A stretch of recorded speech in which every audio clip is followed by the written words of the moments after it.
What up, guys? So coming to you this morning, I'm going to do the weekend preview for Saturday, August 3rd. Not a lot of stuff going on in August. I will break down the August TV schedule probably in the next day or two. Just give you kind of a rough rundown of those. But Saturday's fight card, Monday's the new preview for the new week. That way you guys got a few days to kind of check it out and prepare yourself for the fights that are coming up. We only have one card. It's a triple header on Fox Sports 1 on Saturday. It's not a huge one, but it's actually should be pretty entertaining. We'll kick it off with the undercard fights. First up is two-time welterweight champion Andre Berto, veteran. He's taking on some unknown guy named Miguel Cruz. Berto's kind of he's hanging around. He still has a name. Last year he got what a lot of people thought was a gift decision against Devin Alexander in a crossroads fight. He fought really well in the championship rounds, and that earned him a draw in that. Or actually, he got a split decision win. But he hasn't fought since then. This guy fights about once a year. I think he's trying to get another big fight, though, big opportunity before he hangs him up. And as I said in the What's Next on Keith Thurman, he could be one of those guys that Thurman decides to fight next because he has a name just to bounce back. So, number one division in boxing, so Berto's going to want to keep himself relevant, and get a big win here. And I think he should win this fight. Cruz, he's only got one loss on his resume, and it was against Josecito Lopez. I believe it was last year. He lost a one-sided decision. So, Berto, in my opinion, if Lopez can beat him, Berto should be able to beat him. But to be honest, I also wouldn't be surprised if you saw an upset here. I don't know how good of a fight it is. I may or may not watch it. Just depends on what I'm doing that day. But yeah, I'm not super excited about it. But that's the fight on the undercard. I'm giving Berto a decision victory here. The co-feature now is going to see undefeated WBA interim light heavyweight champion Marcus Brown as he takes on a 40-year-old former world champion Jean Pascal. This is a stay busy fight for Marcus Brown.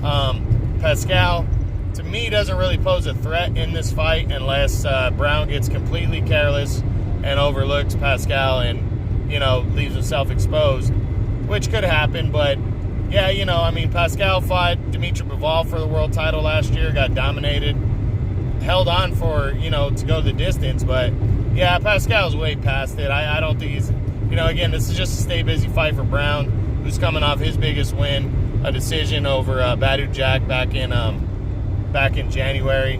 So Brown is pretty much in line for 2 world titles right now. He could fight Dimitri Bivol next. Or he could be taking on the likes of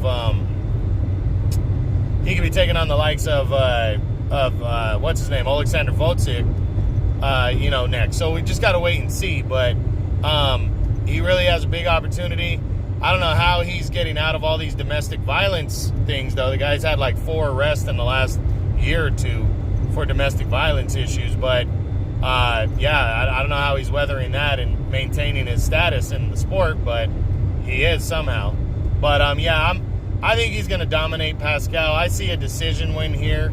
I would hope he'd try to stop Pascal, but Pascal's a tough son of a bitch. He stays in there. He can take punishment. But, hopefully Marcus Brown goes for it and can get a knockout in this one, end the fight early, but we'll see what happens. And then in the main event is going to be a heavyweight attraction, Adam Konaki, undefeated Polish heavyweight. Pretty entertaining guy, too. He's taking on Chris Arreola, who's a faded former world title challenger. This is a stay busy fight for Konaki, but he's facing a guy with a name in Arreola. And I think, Konaki's got to be impressive in this one. He's got to knock Arreola out and, do it impressively, I believe. Because, if you want to compare him to any of the top guys right now, in his last fight, he knocked out Gerald Washington, who's a former world title challenger. He knocked him out in only 2 rounds, pretty impressively.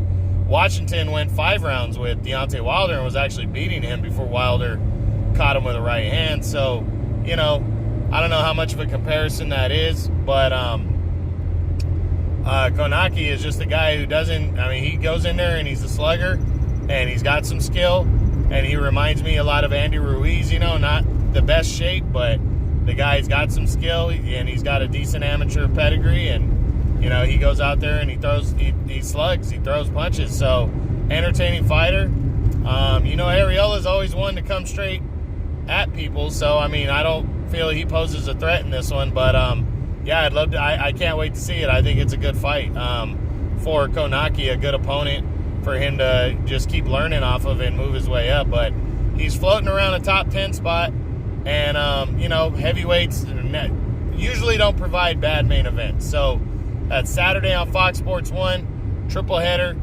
Make sure you pay attention. The month of August isn't going to be hot, but in terms of boxing, but there are some decent fighters fighting still, so I'll keep you updated on all that. And that's it, guys. All right, True Boxing. Been hit with the truth.